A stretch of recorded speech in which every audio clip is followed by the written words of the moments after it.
Hey everyone, welcome back to Mad Hatter's Bucket of Stuff. We're going to be going over a few things with my Frankenstrat here.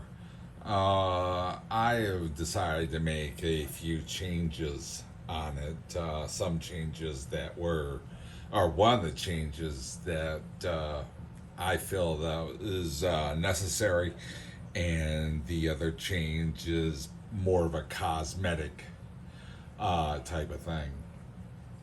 So, why don't we go ahead and get on with it? Um, I'm going to show you first how I removed these studs here.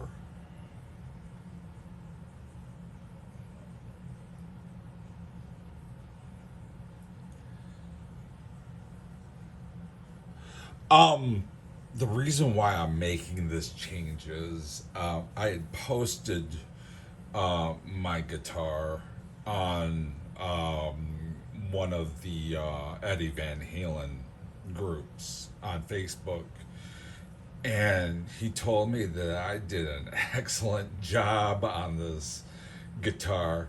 And then he asked me, well, you did such a good job.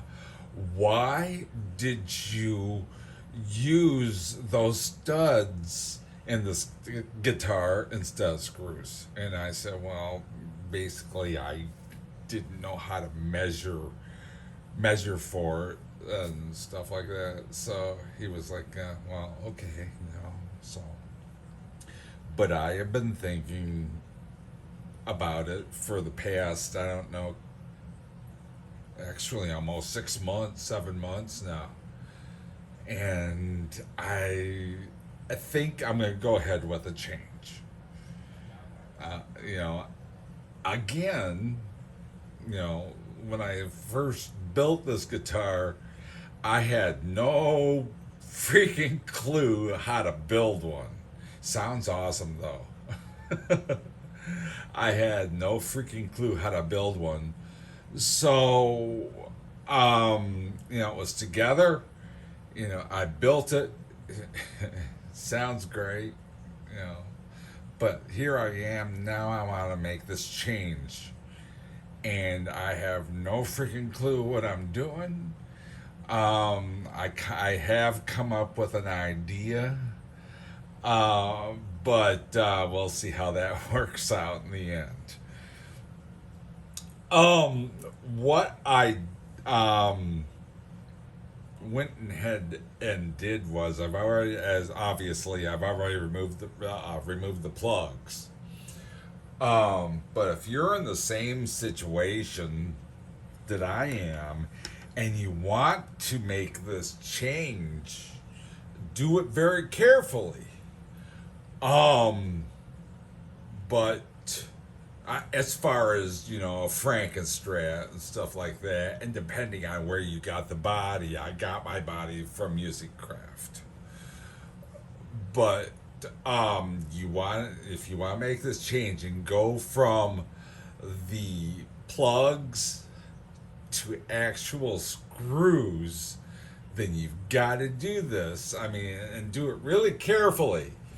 You want to take a towel and lay it right down to where you want to put your prying device. Yeah, I know. And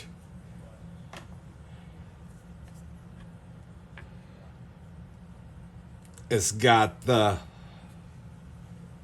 if I'm getting the, right here. And you want to take your hammer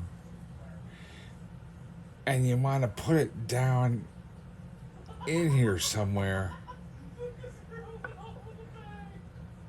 next to the plug, and then pry it up. And you might even want to put something underneath your hammer. I did not, and I came out very lucky.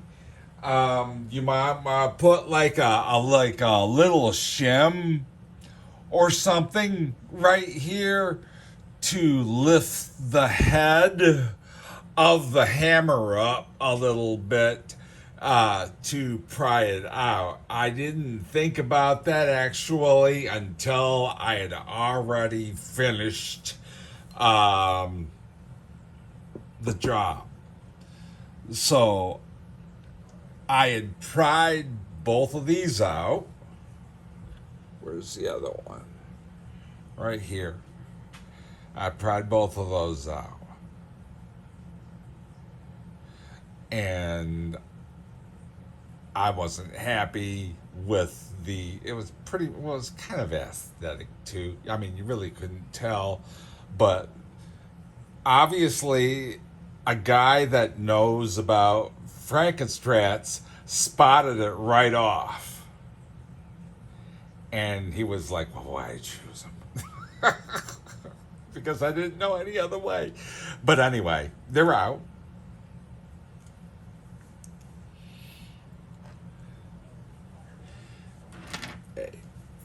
And I'll just put these back here. So what I did was I went down to my local Lowe's, and I found out that the holes are 3/8. So I went down to my local Lowe's, and you never know when you're gonna need more. So I bought like a little package of dowels. They're like $3-4. It's an 8-pack. All right. And what I'm going to do with the dowel is I'm going to place a small piece, and it fits perfectly in each hole. Oops. And it fits perfectly in both holes.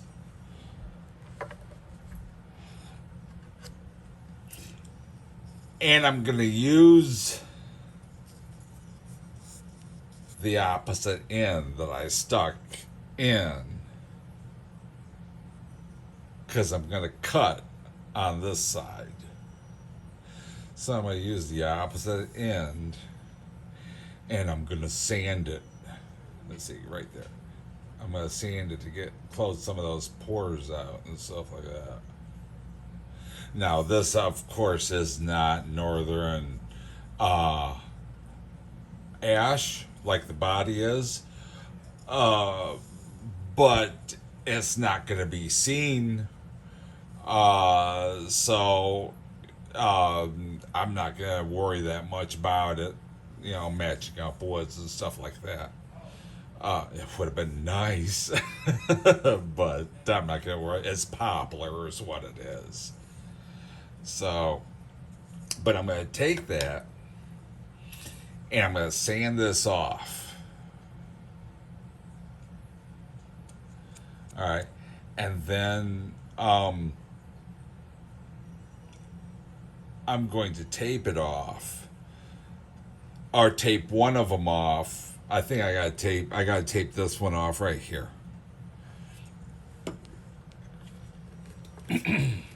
Because if you can see it, there's the black stripe right here. All right, and then there's the red over it. So I gotta tape one of them off to paint black, and then white on the other side a little bit. And then I gotta let that dry, and then I gotta go over it with a light dusting of red, and I'm gonna dirty these little chips right here up so it doesn't really, so it looks like it's part of the guitar. That happened before I took the plugs out. So that's what I'm gonna do with that one. This one right here is pretty much just this the white and the red. So I'm gonna go over it with I know I'm getting detailed, but I want to do it that way. So I'm gonna go over it with the white, and then I'm gonna go over it with the red. Now the yellowing that you see is from the years of uh, use and being in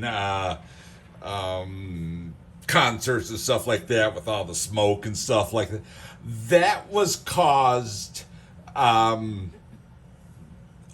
what I did there, because it's been over like, well, the body's been through like over 650 concerts. So I would imagine it would be a yellow a little bit. So what I did was I took this Createx transparent, sorry about the light there from the window, but it's Createx transparent yellow. And what I did was I took a piece of paper towel, and I took the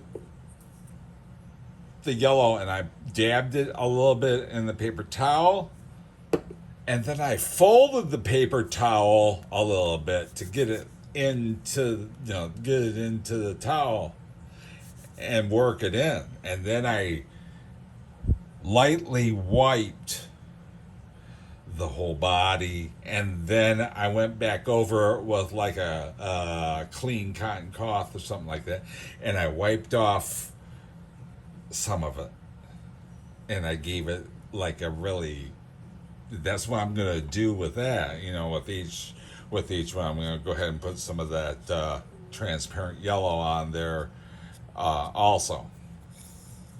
And then I got a Dremel, so and it's got like some sanding wheels and stuff like that. So if it's a little high, I'm gonna go ahead and, because I'm gonna cut them a little bit long, not too much, but a little bit. And I'm gonna go along with the sanding wheel. I'm gonna sand it right down. Of course, this won't be here, and this will be covered up with some painter's tape and stuff like that. This pickup here, and that's pretty much what I'm gonna do.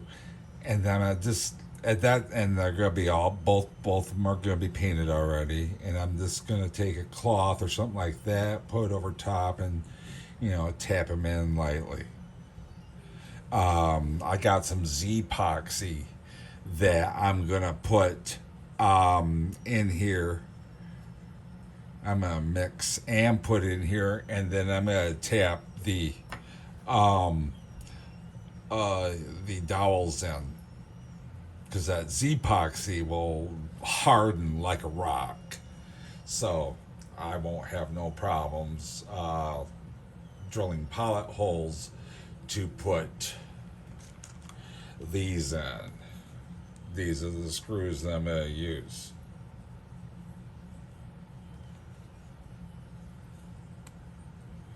So I'm going to drill pilot holes to make sure that those go in properly. And I'm going to age these also.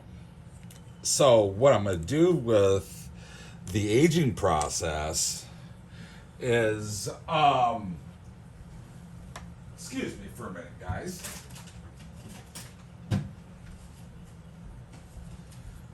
I'm going to take a paper plate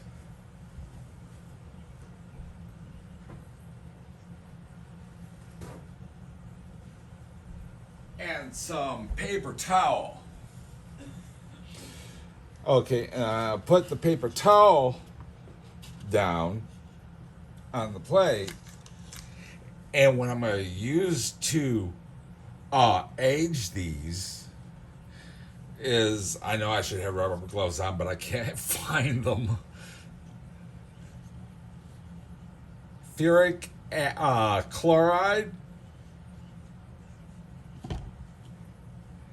And to speed up the aging process, I'm going to use a rust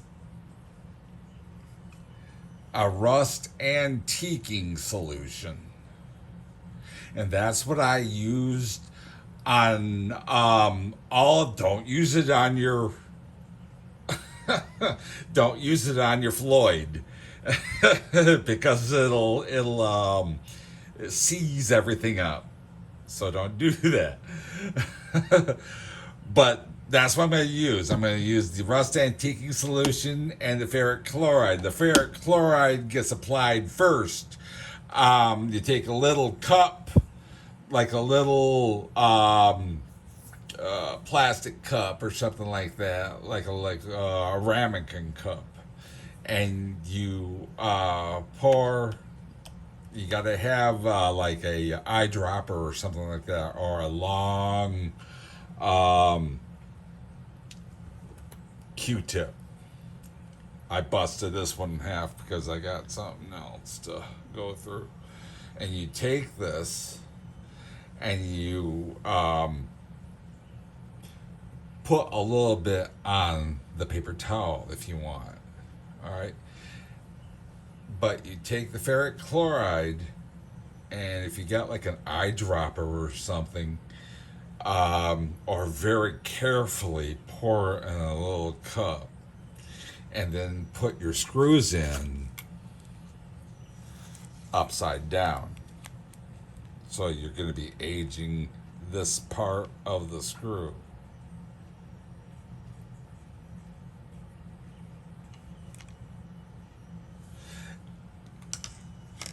You let it sit in the solution for, I don't know, 10 minutes. And then you take it to your sink and then you rinse it off. And you do the same process with the antiquing solution. You let it sit in the solution for 10 or 15 minutes. You can check it. And then you just do the same process. You take it to the sink and you rinse it off. And if if it's aged too much, you can always take something and buff it out or whatever. Like if you got like a Dremel or something, like a little buffing wheel, you can buff a little bit of the aging off, or scrub it off with a really light, or scrub it off with some like quad not sandpaper, but quad steel wool. And if it's not aged enough, stick it back in and do a little bit more. That's what the paper towel and the plate's for. So you can just set that stuff on there if you want and let it do its work. Now, as far as the Floyd Rose itself, I found it kind of odd that one of these holes, some of these holes didn't match up, but the way I did it's kind of my fault. So, but I'm going to take the Floyd and I'm going to put it in. And right here, of course, you got your holes right above here to adjust your intonation and stuff like that. I'm going to take the other end of that broken Q-tip and I'm going to put it in through that hole, and of course I did drill these holes here. Now this hole is not the same distance. Well, this hole right here, nothing matches up. The only ones that match up are the top E and the B, kind of.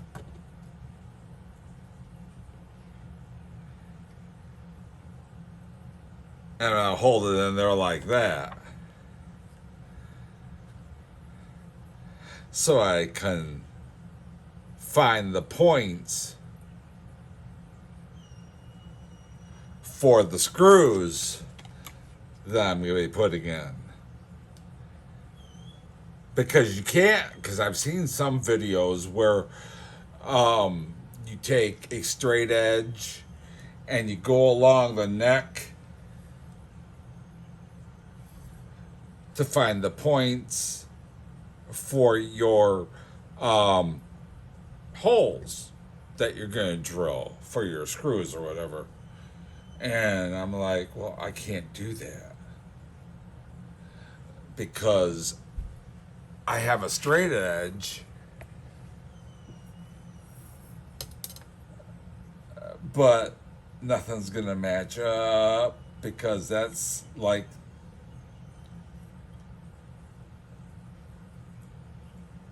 that far away from the neck. And I can't do it on this side because it's not gonna match up because of the neck.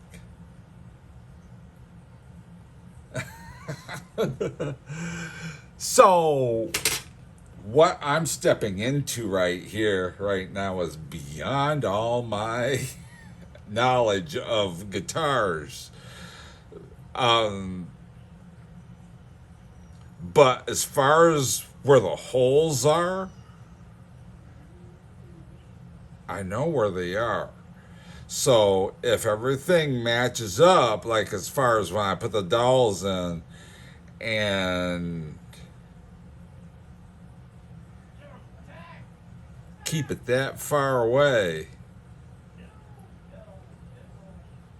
from the humbucker pocket, I think I pretty much got it. This is all experimental with me. So I have no freaking clue how it's going to turn out. It's like when I put this humbucker in, I had no clue how it was going to turn out. I've got a Wolfgang, okay, and with all these parts here, this is the only working part on the, well, besides the pot, but this is the only working part, you know, for sound on this freaking guitar. I mean, this one is not even hooked up. I didn't even bother hooking it up because I could have got a live one. But I was like, nah, I want to keep it the same. So that's what I did. And that's how I'm going to do that. And that's pretty much it in a nutshell for the body. Now the neck, I'm kind of not happy with when I did it. And it as far as the neck is concerned itself, it's butter, okay? But the aesthetics of it, I think I could have done a better job. It should have been a little bit darker along the bottom part of my thumb here. Bottom part. It should have been a little bit darker along here. And a little darker down on the bottom. Because that's basically most of, and a little darker. But a lot of it should have been really dark. And then probably a lighter shade of dark in the middle.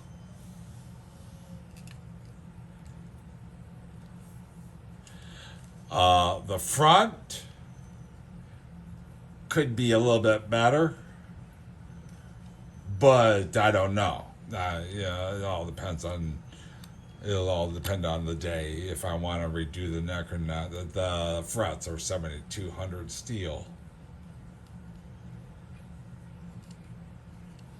So, and then the Scholar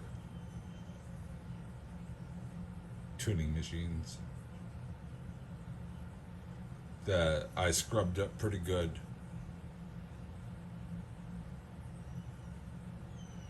And also let me turn this around so it's better. There we are. And I scrubbed the, again, don't use the ferric chloride and the accelerant on these because it will, I mean, down like in the moving parts. But yeah, I scrubbed up the headstock pretty good after I applied the paint. Now the paint on the headstock is a different a neck altogether, basically because it's a hockey stick, and there's only a coat or a couple of coats of Wimbledon white. No, I didn't use Wimbledon white on the headstock. I used regular white on the headstock, duplicolor, and flame red on the headstock. Whereas on the body, I used Toyota Super 2 red and Wimbledon white and Universal black. Everything was all duplicolor. I didn't veer. I was monogamous with the company or the brand of paint. Everything is all duplicolor paint. I didn't veer anywhere. So that's what I may have planned for the neck. So, and of course, I didn't want to buy one that was like, I don't know, 25, 50 bucks or something like that for a neck plate. So what I did was I made my own. I bought a neck plate for 12 bucks from, what was it? Stubic, something like that. And I made my own. If you can read that very well, there we go.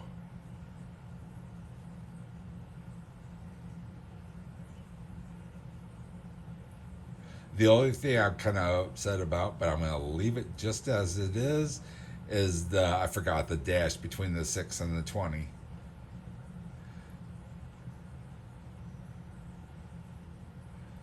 So, but anyway, I made that just to make it kind of a personal thing.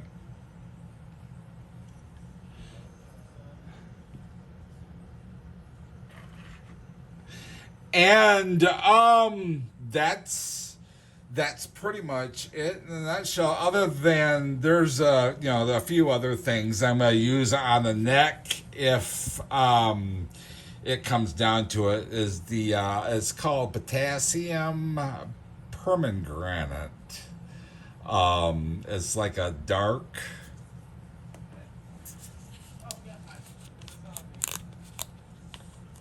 It's like a dark powder, but it stains like you would not believe. My wife isn't very happy with me because I had some sitting on my table, and I bumped it, dumped down to by my feet on the carpet. So yeah, but what I used that for was part of the front on the neck for the darker spots. That's why I'm thinking about working on the neck a little bit also, darkening it up a little bit more. What I did with that was I used a dry cloth and a Q-tip.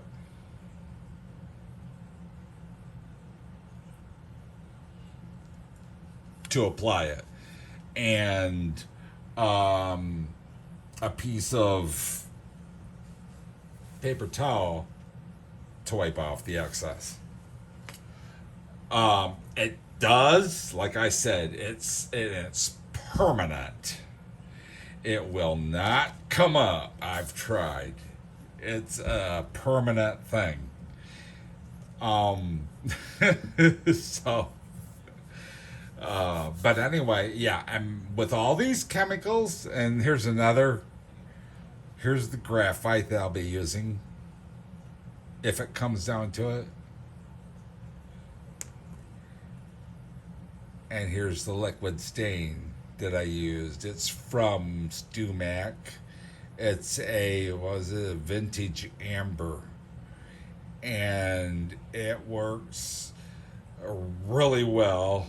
Um, One of these days, I will go through step by step on how I built this critter. I mean, I do have some videos on YouTube that show some of the things that I did as far as paint and stuff like that, and what I got and what have you. But I've never really went through step by step on how I built it. So, um, I may do that. That may be one of the things that I go through in the future. Another couple of things that I used on this guitar is called Z epoxy. Now the body that I got from Music Craft was already sanded down, perfect. It was like butter. All right.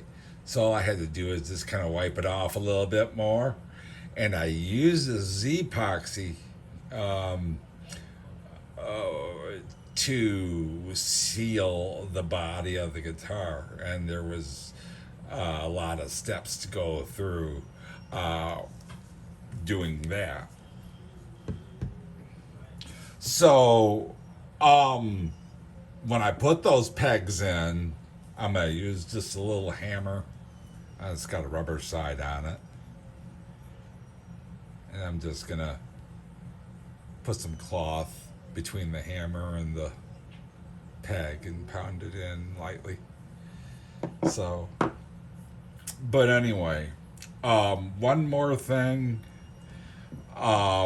Always wear, I mean, if you're going to be handling chemicals like this and stuff like that, wear some rubber. I mean, I know I should have been just now, but I couldn't find them.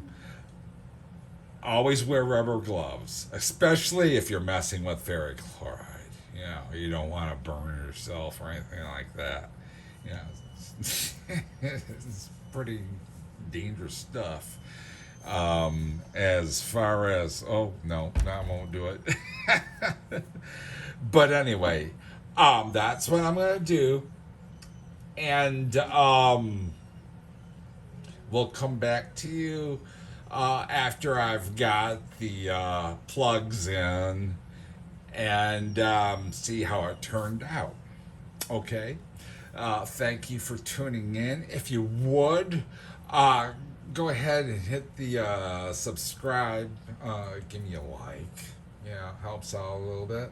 Uh, Leave a comment if you would.